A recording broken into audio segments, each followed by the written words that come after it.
The moment Gabriella stepped out of the cold mountain water, believing she was completely alone, her world stopped. A single voice from behind her, a voice she knew too well, froze her barefoot on the rocks. She had come to this quiet place to breathe, to escape, to exist without expectations for just 1 hour. But fate had followed her, wearing the shape of a cowboy who was never supposed to see her this way. By sundown, nothing in her life would ever fit the same again. Gabriella Mathias had lived in the valley beneath the Rockies for 3 years. It was 1883, a time when the land was still raw and stubborn, shaped more by storms and hard work than by the people trying to tame it. The settlement was small, uneven buildings scattered across a wide valley, where cattle grazed and dust drifted like restless ghosts. She arrived at 19 with her widowed father, a blacksmith with lungs that tired too quickly. Now 22, she carried more responsibility than most of the men in the valley. She kept ranch ledgers straight, tracked grain prices, and handled contracts with a sharp eye no one expected from a young woman. People respected her because competence was rare, and she had earned every ounce of it. Elliot Brennan, the man who owned most of the cattle and half the decisions in the settlement, had seen that competence before anyone else. He was 41, lean, steady, and quiet enough to make other men nervous. He had built his ranch from nothing, and folks said he never made a choice without thinking 3 times. But when he looked at Gabriella, something in him shifted, quietly, carefully, like a man hiding a fire behind his ribs. They met because of numbers. A supplier had shorted the ranch by hundreds of pounds of feed, and Gabriella had been the only person who noticed. When she laid the ledgers in front of Elliot, his cold creek water eyes softened for the first time. "You've got a good eye," he said. "Thank you, Mr. Brennan." "Call me Elliot." That small exchange became the beginning of everything neither of them dared name. In the months that followed, he called on her often, sometimes for accounting, sometimes for decisions that had nothing to do with numbers at all. He asked her thoughts on grazing land, the new well, the workers, complaints. He stood close when she worked, his presence steady and warm. And though he hardly touched her, the air between them sometimes tightened enough to steal her breath. He held her to higher standards than anyone else, but it wasn't punishment. She came to understand it was respect. Expectation meant trust, and yet he stayed careful, always careful, too careful, until the morning she left before dawn, riding north alone. The men were working the southern pastures. Her father was asleep. The settlement was still wrapped in quiet, and for once, Gabriella had no responsibilities clawing at her. She followed a faint trail into the hills, searching for something she had only heard the ranch hands whisper about, a hidden waterfall where snowmelt dropped over smooth stone. When she found it, she felt something inside her unclench. Water fell 20 feet into a clear pool. Ferns lined the rocks. Wildflowers clung stubbornly to cracks in the cliff. And for the first time in months, Gabriella felt alone in a way that didn't hurt. She hadn't planned to bathe, but heat, dust, and exhaustion made the choice for her. The settlement was miles away. No one knew where she had gone. She unbuttoned her blouse, peeled off dusty layers, and stepped into the cold water with a gasp that echoed off stone. For 15 minutes she floated on her back, eyes closed, letting the world shrink until it was only sky, water, and the sound of her own breathing. No ledgers, no cattle contracts, no expectations, just Gabriella. Quiet, unguarded, free. When she stepped out of the water, droplets sliding down her skin, she reached for her blouse. And a voice cut the air in half. "Gabriella." Elliot's voice. Low, shaken, raw. She froze, her breath locked. Her hands hung useless at her sides.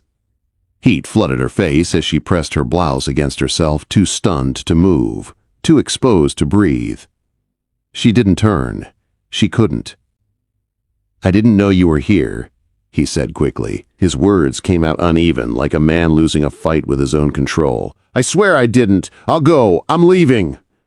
Boots scraped on stone. He really was going. "Wait," she whispered, Her voice wasn't steady. It wasn't planned. She didn't know why she said it, only that letting him walk away without a word felt worse than the fire burning in her cheeks. He stopped. Neither of them moved. Water dripped from her hair. The waterfall roared like it was trying to fill the silence neither of them knew how to break. "Turn around?" she said, barely audible. "I already did," Elliot answered softly. "I haven't looked since. I wouldn't do that to you." Her heart pounded so hard it hurt. "Turn around," she repeated, gathering the fabric tighter against her. A long pause. Then the faint sound of boots shifting. He turned, and everything, her life, her future, her heart, began to change. Gabriella dressed with shaking hands, her back still turned to him. When she finally gathered enough courage to face him, Elliot stood 20 feet away with his hat in his hands. He looked wrecked, embarrassed, and more honest than she had ever seen him. His eyes held a struggle that had been burning long before today. "I didn't know this place existed," he said quietly. "I came up here to think. I never would have, Gabriella, I would never disrespect you." She clutched the fabric at her throat, still trembling, still trying to breathe. "How long were you standing there?" "Not long," he said. His voice was tight and low. "Long enough to know I should have turned around faster than I did. And I'm sorry." But he wasn't only sorry. She could see it in the way he wouldn't meet her eyes for more than a second. Something else lived beneath the apology. Something deeper. Something that scared him. "I can't pretend this didn't happen," she said softly. Elliot swallowed hard. "I was going to try. For your sake, but I know we can't." The space between them felt too full, too heavy, too real. "Why were you really up here?" she asked. He hesitated. Then, with a breath that shook just barely, he said, "Because keeping my distance from you stopped working." Quote. Her heart stumbled. He lifted his eyes and finally looked straight at her. "I've been trying to stay away," he said, "and I can't anymore." The words hit her like sunlight breaking through storm clouds. All the months of tension. All the looks that lingered a moment too long. The silence that felt like unspoken questions. She felt it all again. Every moment she tried to convince herself she imagined. But hearing it from him, it changed everything. "Yesterday," he continued quietly, "I saw you happy, free, not weighed down by the work or the town or the eyes always watching you. And I realized something I should have said months ago."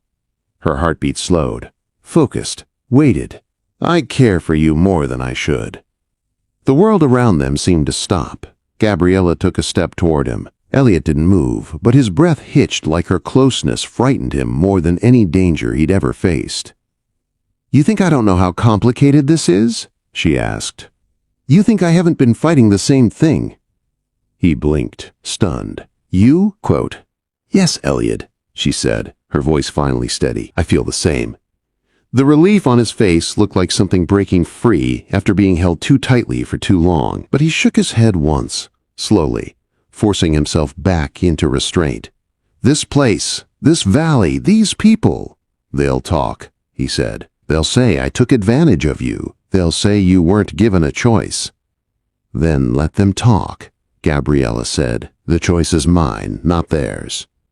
He looked at her as if she had said something impossible. "You're young," he murmured. "You're not old," she replied. "I'm responsible for half the families in this settlement. And I'm responsible for myself." Another step. Only 10 feet separated them. "Elliot," she said softly, "stop running." He closed his eyes, jaw tight, fighting a losing battle with himself. "Say what you've been trying not to say," she whispered. He opened his eyes. And this time, he didn't hide. "I'm in love with you," he said quietly. "I have been for a long time. And it scares me every day." Her breath caught. He stepped closer, slowly, cautiously, like approaching a wild thing he didn't want to startle. "If we move forward," he said, "it has to be honest, open, no secrets. I won't hide you. I won't let anyone think you're under my authority or control. I'll step back. I'll change whatever I must." Her eyes softened. Her heart finally exhaled. "You don't have to give anything up," Gabriella said. "I don't want you to lose anything because of me." "I'm not losing," he said. "I'm choosing." The last bit of space between them dissolved. He lifted his hand slowly, giving her every chance to pull away. When she didn't, he touched her cheek with a gentleness that made her knees weaken. "I'm going to kiss you," he said softly. "Tell me if I should stop." "You won't need to stop," she whispered. The kiss was careful at first, soft and full of trembling hope. When she leaned into him, his restraint cracked just enough to show the depth he had been holding back for months. He pulled her closer, and she clutched the front of his shirt, feeling something shift inside her. Something certain and steady and terrifying in the best way. They stayed like that until the world around them steadied again. When they finally parted, their foreheads rested together, breaths mingling. "No going back now," he said. "Good," she answered. They walked down the trail separately, but both knew they would never be separate again. The next morning, he asked to speak with her alone, not in the barn. Not in the office, somewhere private. What happened next would shake the settlement and set the course for everything that followed.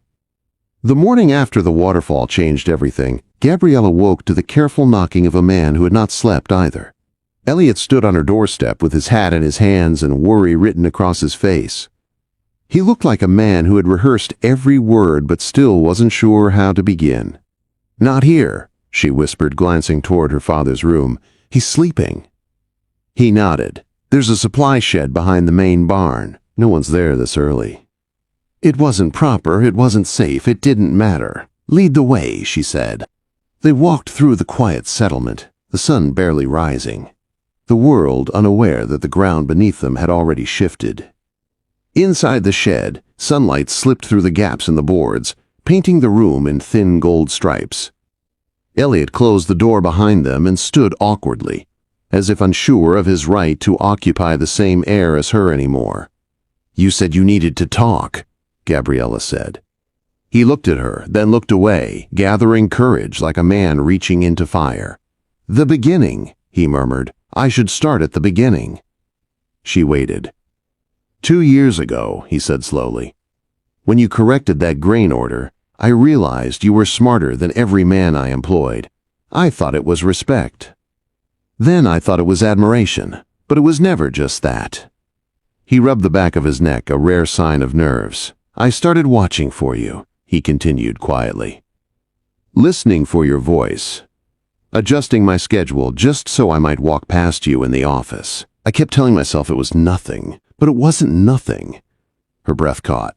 "I pulled back," he said, "over and over, because I'm older, because people talk, because you deserve a choice, because I didn't want to let my feelings become your burden." Gabriella stepped closer. "You were never a burden," she said. "No," he replied softly. "You were a miracle I didn't know what to do with."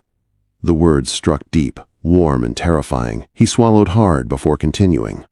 "Yesterday, when I saw you, not the way you think," he added quickly, "but the way you were, free, happy, unafraid, I realized something had broken in me. I couldn't keep pretending anymore." "And I don't want you pretending," Gabriella said. "Not now, not ever." His voice dropped. "You feel the same." She nodded. "I have for months." He closed his eyes, relief washing through him like a quiet storm. "But Gabriella," he said, opening them again, "this will change everything. If we choose this, it has to be honest. I won't hide you. I won't let anyone claim you were pressured. I'll step back from authority where needed. I'll change the ranch structure, whatever keeps you respected." Her heart tightened. "You don't have to step back from anything," she said. "Yes," he replied. "I do. Because if we're equals in love, you must be my equal everywhere else too." She didn't look away. "Then we'll be equals." He searched her face, then finally, slowly, took her hand. It was warm, steady, certain. "Gabriella," he whispered, "I love you." She squeezed his hand. "I love you too." There was nothing reckless in the moment they shared after that. No fear, no confusion, no shame, just two people finally allowing themselves to speak what had lived in their hearts for too long. When they left the shed, the sun was fully up, casting long shadows across the ranch yard. For the first time, neither of them walked away pretending they were strangers. Days later, Elliot began reshaping the ranch leadership. He stepped back from certain roles, elevating other ranchers, and publicly naming Gabriella as an independent partner in trade and accounts. Some people muttered. Others accepted it without fuss. But Elliot never wavered.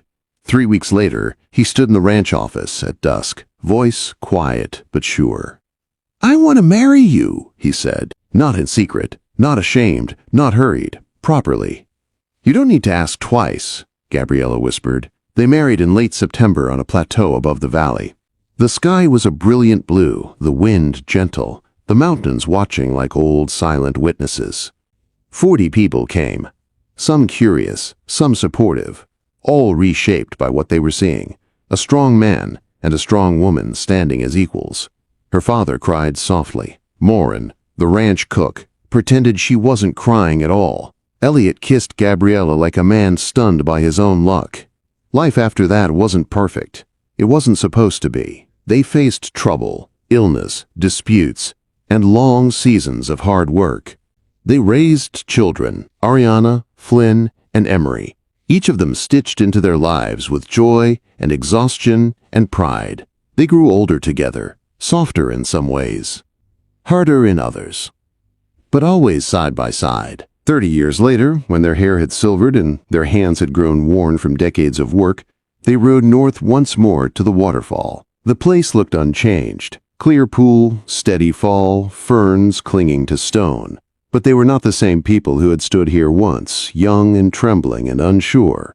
Gabriella looked at Elliot and smiled. "We weren't meant to stay the same," she said. "No," he replied, taking her hand. "We were meant to last." They sat together on the rocks, fully clothed, deeply at peace. The world around them kept moving. The water kept falling, but they stayed. Steady, patient, certain. The waterfall never remembered what happened that day long ago, but they remembered everything, and they rode home side by side, the way they always had.